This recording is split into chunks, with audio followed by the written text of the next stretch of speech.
જય શ્રી કૃષ્ણ, જય માતાજી। મારા વહાલા દર્શક મિત્રોને રેખા રાદડિયાના સ્નેહભર્યા નમસ્કાર। મિત્રો, આજે હું વાત કરીશ મહાવીર જયંતિ વિશે। મહાવીર જયંતિ એ જૈન ધર્મના મહાન તીર્થકર ભગવાન મહાવીરનો જન્મદિવસ છે। આ પવિત્ર તહેવાર ચૈત્ર મહિનાના શુક્લ પક્ષની ત્રયોદશી તિથિએ ઉજવાય છે।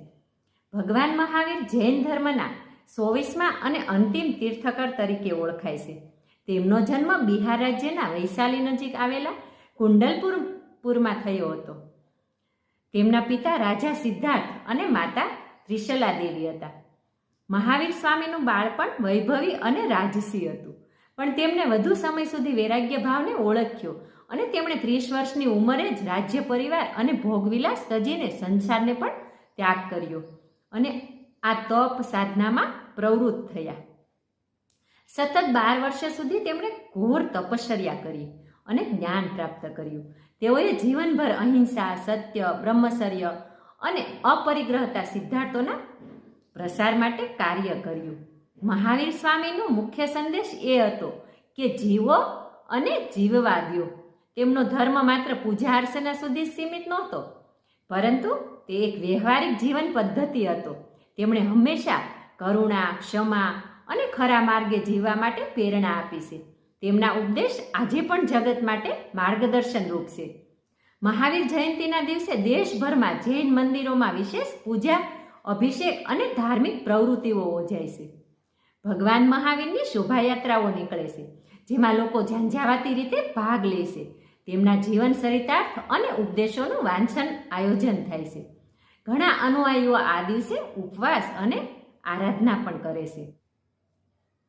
આ તહેવાર માત્ર જૈન સમુદાય માટે જ નહીં, પણ સમગ્ર માનવજાત માટે સંદેશ લાવે છે।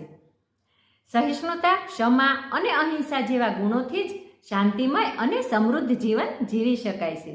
આજે પણ ભગવાન મહાવીરના આદર્શોનું મહત્વ અવિચલિત છે। મહાવીર જયંતિ માત્ર એક ધાર્મિક ઉત્સવ નથી, પણ એ જીવન મૂલ્યો અને માનવતાના ઉત્સવ તરીકે ઉજવાય છે।